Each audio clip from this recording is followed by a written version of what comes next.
드디어 메르세데스 벤츠 S클래스 페이스리프트 모델이 우리나라에 공식 공개되었습니다. 지금 전국 딜러사에서 사전 계약을 받고 있는데요. 이 차는 무려 전체 부품의 절반이 넘는 2700개를 새로 설계한 사실상 페리 모델이라고 보기엔 풀체인지급 변화입니다. 근데 이게 단순한 마케팅 수준이 아니에요. 진짜 이 정도 변화를 거쳤기 때문에 겉으로 보이는 디자인보다 훨씬 중요한 게 안에 숨어 있습니다. 플랫폼은 그대로 2대, 그 위에 올라가는 전자신경망, 인포테인먼트, 그리고 자율주행 시스템까지 싹 다 새로 설계했습니다. 차를 굴리는 기본 뼈대 정도만 빼면 나머지는 거의 다 바뀐 차라고 보시면 됩니다. 그래서 자율주행도 지금의 레벨 2에서 한 단계 더 레벨 2 플러스까지 바라보고 만든 엄청난 계획이 있는 차라고 보시면 됩니다. 그러다 보니 요즘 이런 질문 진짜 많이 받습니다. 벤츠와 엔비디아랑 손잡고 만든 자율주행, 그거 테슬라보다 나아요? 차가 사람처럼 생각한다는 알파마요. 그래서 더 뉴 S클래스 진짜 자율주행이 되긴 되는 거예요?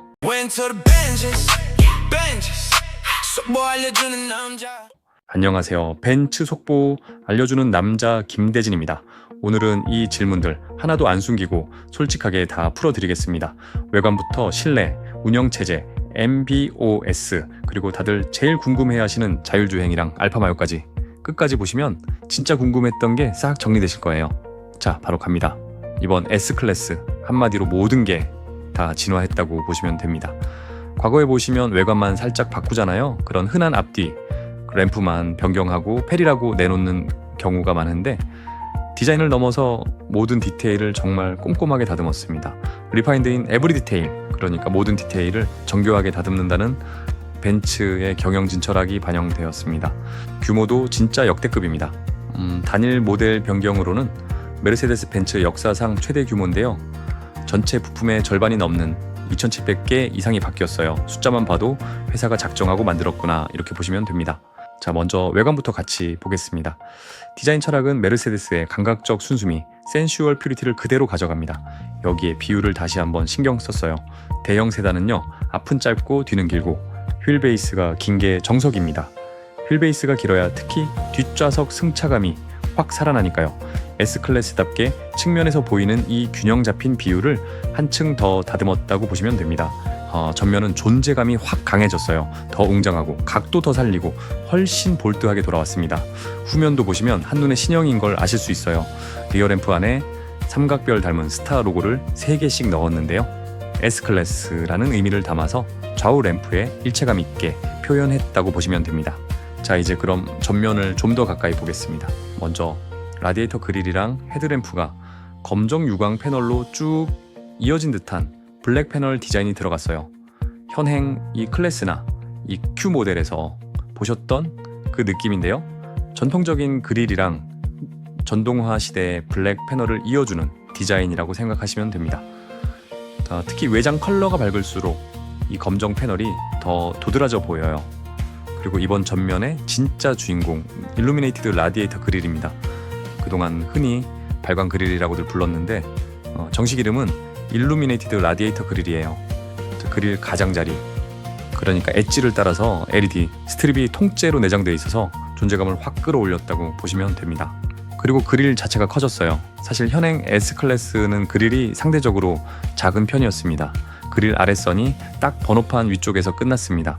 그런데 이번 더 뉴 S클래스는 아예 번호판까지 다 감싸도록 위아래 좌우로 쫙 키웠어요. 그래서 앞모습이 한층 더 웅장해졌다고 보시면 됩니다. 발광이 되니까 감성적인 디테일도 제대로 챙겼습니다. 스마트 키로 차문을 열면 그릴 안에서 그래픽 조명이 살아나면서 인사하듯 반겨주고요.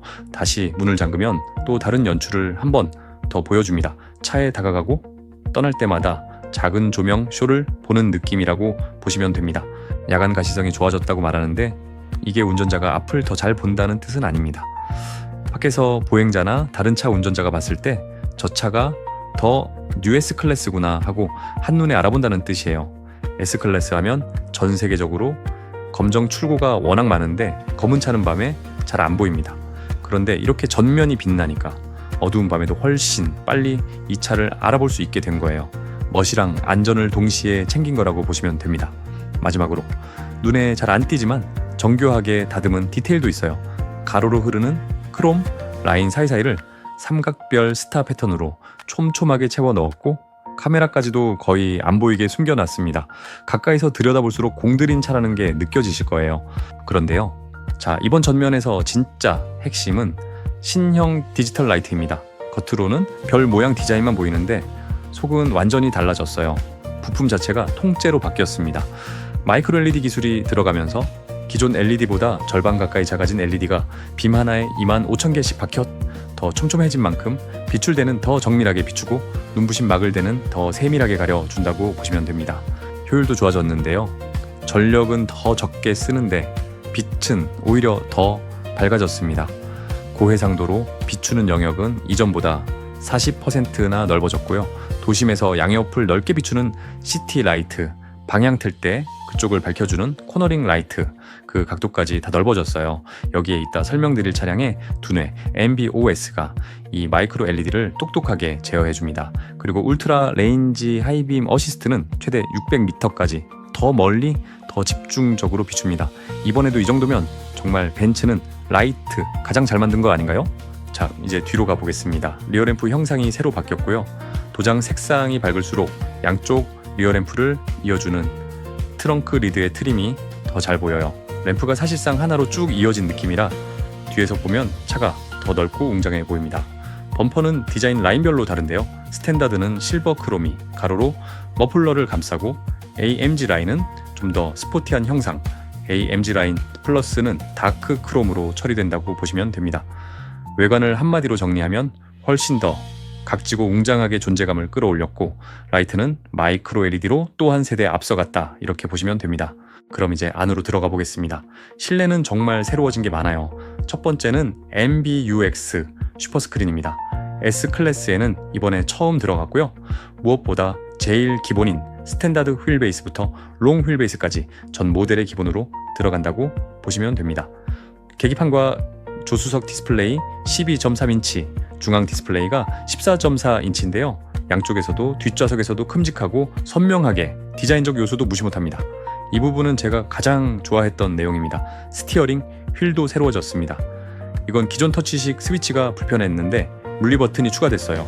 양손으로 휠을 잡았을 때 엄지가 닿는 자리에 크롬 토글 버튼이 생겼는데요. 왼쪽은 디스트로닉 같은 주행 보조를 켜는 버튼, 오른쪽은 볼륨 레버 컨트롤러라고 보시면 됩니다.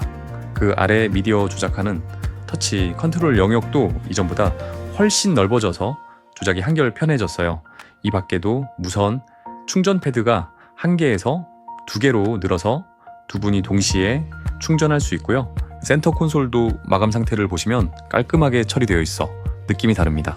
자, 이번에는 없던 기능, 신규 기능 3가지를 안내드리겠습니다. 첫 번째, 앞좌석 열선 안전벨트예요. 모든 S클래스의 기본입니다. 말 그대로 안전벨트 안에 열선이 들어갑니다. 겨울에 피부가 건조해서 히터 안 켜시는 분들을 위한 기능이기도 합니다. 안전벨트가 직접 데워주니까 훨씬 포근하다고 보시면 됩니다. 최대 온도는 44도까지 따뜻해집니다. 열선 시트랑 연동되는데 차량 설정에서 따로 켜고 끌 수 있어서 시트 열선이랑 분리해서 쓸 수도 있습니다. 두 번째는 디지털 벤트 컨트롤이 적용된 서모트로닉 자동 온도 조절 시스템입니다. 에어벤트가 슈퍼스크린 위로 톡 튀어나와 있고 모터가 알아서 움직여서 작동하는 모습이 눈에 바로 보여요. 벤트 뒤에 상하 조절 모터, 좌우 조절 모터가 있어서 풍량은 공조 장치가, 풍향은 모터가 잡아준다고 보시면 됩니다. 내가 좋아하는 방향을 설정해두면 알아서 맞춰주고요. 시동을 걸면 설정한 방향으로 벤트가 움직이는 웰컴 기능, 시동을 끄면 다시 가지런히 정렬되는 굿바이 기능까지 들어가서 감성 디테일을 살렸어요. 세 번째는 공기청정 패키지입니다. 실내외의 공기질을 실시간으로 보여주고요. 이번에 전기 필터가 새로 추가됐어요. 자기장으로 PM2.5 미만 초미세먼지까지 끌어모아서 뭉치게 하고 이온화로 걸러줍니다. 우리나라처럼 미세먼지 잦은 데서는 진짜 체감이 큰 기능이에요. 냄새나 일부 바이러스까지 걸러주니까 사실상 도로 위의 공기청정기라고 생각하시면 됩니다. 과거에 없던 이러한 디테일한 옵션들이 저한테도 필요한 기능들이 있어줬네요. 다들 어떻게 생각하시나요? 아무튼 S클래스는 뭐니 해도 뒷좌석 안락함이 핵심입니다. 2열은 기본 전동 시트랑 메모리, 열선 통풍 시트부터 시작해서 등급이 올라갈수록 뒷좌석 컴포트 패키지, 제일 윗 등급엔 컴포트 패키지 플러스가 더해져요. 마이바흐 S클래스 기준으로는 퍼스트 클래스 1등석 시트까지 고를 수 있고요. 실내를 정리하면 클래식한 품격은 그대로 두면서 디지털 경험을 확 끌어올렸고 S클래스 특유의 그 안락함, 특히 2열 안락함을 한층 더 좋게 다듬었다고 보시면 됩니다. 다음은 이번 S클래스에 처음 들어간 MB.OS랑 4세대 MB.UX 얘기입니다. MB.OS는 메르세데스 벤츠 오퍼레이팅 시스템, 그러니까 벤츠 차량 전용 운영체제예요. 차량의 수많은 기능을 인포테인먼트, 주행보조, 웰빙, 충전 이렇게 기능군으로 묶어서 체계적으로 관리하는 차의 두뇌라고 보시면 됩니다. 이해하기 쉽게 스마트폰으로 비유해 볼게요.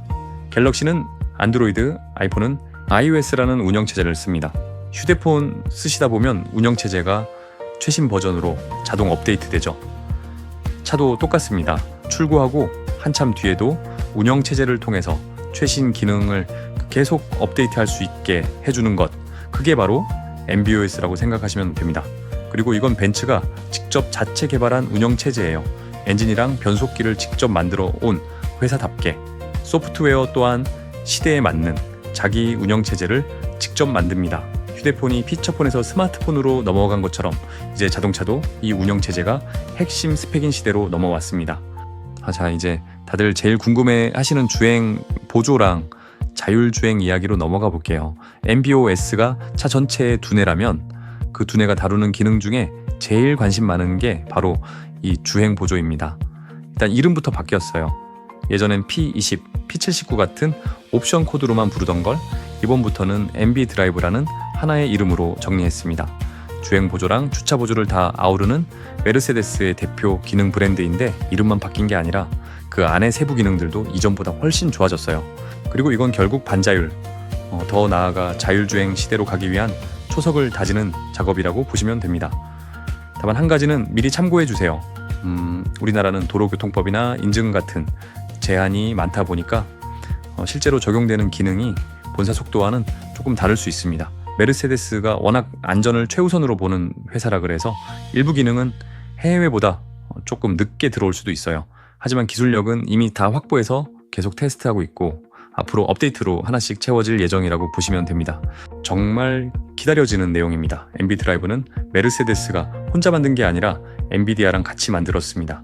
그것도 무려 5년 넘게 수천 명이 매달려서 풀스택으로 함께 개발한 시스템이에요.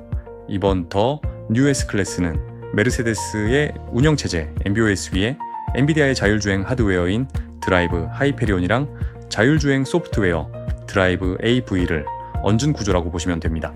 한마디로 메르세데스의 140년 안전기술에 엔비디아의 AI 컴퓨팅을 합친다면 조금 설레이는 상황입니다. MB 드라이브 핵심은 진짜 간단합니다. 좋은 센서를 차에 미리 다 넣어서 출고하고 기능은 나중에 무선 업데이트로 채워간다, 이렇게 보시면 됩니다. 그래서 이번 S클래스는 사실 레벨 4까지 바라보는 하드웨어를 미리 다 깔아두고 나온 차예요. 지금 다 준비해놨으니까 소프트웨어가 업데이트 될수록 자율주행도 점점 더 좋아지는 구조라고 생각하시면 됩니다. 그럼 그 센서가 얼마나 좋은지 같이 볼까요? 카메라가 확 늘었습니다. 카메라 비전 센서가 모두 10개예요. 이 숫자 10만 기억하시면 됩니다. 앞 윈드실드 위쪽에 멀리 보는 망원 카메라랑 넓게 보는 광각 카메라 2개, 앞핸더랑 사이드미러 쪽에서 측면을 보는 카메라 4개, 그리고 360도 주차 카메라 4개 다 합쳐서 10개라고 보시면 됩니다. 여기에 물리 센서인 레이더가 코너링 4개에 중거리 1개 해서 5개, 주차 초음파 센서가 앞뒤로 12개 들어갑니다. 그리고 모든 정보를 종합해서 판단하는 슈퍼컴퓨터까지 더해져서 차가 주행 상황을 통째로 보고 있다고 보시면 됩니다. 자, 이제 자율주행 단계를 보겠습니다. 단계만 알면 지금 어느 위치에 있는지 딱 이해되실 거예요. 레벨 1은 옛날 크루즈 컨트롤입니다. 속도만 맞춰 달리고 핸들은 운전자가 직접 잡는 단계예요. 레벨 2는 여기서 한 발 더 나가서 앞차랑 거리도 유지하고 조향까지 도와주는 단계인데요. 메르세데스 이름으로는 MB 드라이브 어시스트라고 보시면 됩니다. 여기서 더 들어간 레벨 2 플러스는 고속도로에서 차가 알아서 차선까지 바꿔주는 수준으로 이름은 MB 드라이브 어시스트 플러스예요. 그리고 도심에서 출발지부터 목적지까지 내비 기반으로 도와주는 레벨 E++, 이게 바로 MB 드라이브 어시스트 프로입니다. 미국 캘리포니아와 중국에서 선보이고 테스트되고 있고요. 레벨 3부터는 운전자가 손을 떼도 차가 알아서 가는 진짜 자율주행에 가까워지는데, 메르세데스 이름으로는 MB 드라이브 파일럿이에요. 레벨 4와 5로 가면 결국 운전자도 핸들도 필요 없는 무인 주행까지 가게 됩니다. 여기서 많은 분들이 테슬라랑 뭐가 다른지 궁금해하세요. 정확하게 비교해 드릴게요. 테슬라 FSD는 이름이 풀 셀프 드라이빙이지만 사실 기술적으로는 운전자가 계속 주시해야 하는 레벨 2예요. 그리고 카메라, 그러니까 눈으로 보는 비전 센서에만 거의 의존합니다. 반면에 메르세데스는 엔비디아와 함께 카메라의 레이더, 초음파까지 여러 종류의 센서를 겹겹이 쓰고 컴퓨팅도 이중으로 돌리는 안전 우선 방식으로 갑니다. 눈 하나로만 보는 거랑 눈의 레이더에 초음파까지 같이 보는 거랑은 안정성에서 차이가 날 수밖에 없습니다. 자, 그리고 요즘 제일 질문 많이 받는 게 바로 이 알파마요예요. 이게 뭐냐면 엔비디아가 만든 자율주행용 AI인데 한마디로 차가 사람처럼 생각하는 수준입니다. 예전 자율주행은 미리 학습한 상황만 잘 처리했어요. 봤던 상황엔 강한데 한 번도 못 본 상황이 나오면 약했습니다. 예를 들어 복잡한 사거리에서 신호등이 갑자기 다 꺼져버렸다, 이런 황당한 경우요. 사람은 알아서 눈치껏 판단하는데 패턴만 외운 차는 당황하기 마련입니다. 알파마요는 여기서 다릅니다. 처음 보는 상황도 사람처럼 차근차근 따져보고 그 중에서 가장 안전한 선택을 골라냅니다. 게다가 자기가 왜 그렇게 판단했는지 이유까지 설명할 수 있어요. 그냥 알아서 움직이는 깜깜이 블랙박스가 아니라 왜 멈췄고 왜 비켜갔는지 사람이 읽을 수 있게 풀어준다는 거예요. 그리고 여기서 제가 진짜 중요하다고 보는 포인트가 하나 있어요. 자율주행 중에 만에 하나 사고가 났다고 생각해 보세요. 그럼 누구 책임이냐? 차가 그 순간 왜 그렇게 움직였냐? 이걸 두고 법적인 공방이 벌어집니다. 그때 차가 나는 그 상황을 이렇게 판단해서 이렇게 움직였다, 그를 텍스트로 또박또박 설명해 줄 수 있다면 이게 정말 확실한 근거가 될 수 있어요. 그래서 저는 자율주행 시대로 갈수록 이 기능은 무조건 필요하다고 봅니다. 그런데 판단 과정을 안 보여주는 블랙박스 방식, 예를 들어 테슬라 같은 시스템은 이걸 못합니다. 바로 이 점이 메르세데스와 엔비디아가 택한 방식의 진짜 강점이라고 보시면 됩니다. 잠시 영상 하나 보여드릴게요. 엔비디아 CEO 젠슨 황기, 곧 한국에 출시될 더 뉴 CLA로 샌프란시스코 시내 한복판을 레벨 2 플러스 자율주행으로 직접 달리는 모습입니다. God, it's so great. Yeah. It started to turn before the car even passed us. Yeah. That's what the model does. Wow, what a great drive. The Alpamayo AV stack drives very much like a human. It imitated a human and generalized incredibly to all these different scenarios. And the classical AV stack gives us the safety guardrails that has been fine-tuned and tested, and with all of the engineering rules that have been put into it, gives us incredible safety. And so when we were driving, the two of us were just talking, enjoying San Francisco, and it was just incredible. This is the way transportation should be like, and completely revolutionary. 자, 그래서 제일 중요한 결론입니다. 사실 이건 좀 조심스러운 이야기예요. 많이들 기대하셨겠지만 더 뉴S 클래스도 아직은 레벨 2 상태입니다. 하지만 현행 단계와 비교하면 분명히 한 단계 더 개선된 버전이라고 보시면 됩니다. 그래도 앞서 말씀드린 것처럼 좋은 센서를 미리 다 갖춰놨기 때문에 기능이 정식으로 풀리는 시점엔 레벨 2 플러스 나아가 그 위까지 확장될 여지가 활짝 열려 있어요. 주차 보조는 360도 카메라가 들어간 가장 높은 사양 엔비 드라이브 파킹 어시스트가 기본으로 들어가고요. 국내 세부 기능은 출시가 확정되면 자세히 안내 드리겠습니다. 자, 여기까지 뉴S 클래스 외관부터 실내 MBOS 그리고 주행 보조랑 자율주행까지 쭉 같이 봤습니다. 뉴S 클래스 모든 디테일을 새로 다듬었고 새 센서 시스템으로 미래 준비까지 마친 차라고 보시면 됩니다. 근데 글이나 사진으로 보는 거랑 실제로 앉아보는 건 또 완전히 다릅니다. 지금 뉴S 클래스 전국에서 사전 계약 받고 있습니다. 어느 지역에 계시든 상관없어요. 계약부터 출고 후 관리까지 처음부터 끝까지 제가 다 챙겨드리겠습니다. 편하게 연락주세요. Went to the benches, benches. So boy, 알려주는 남자.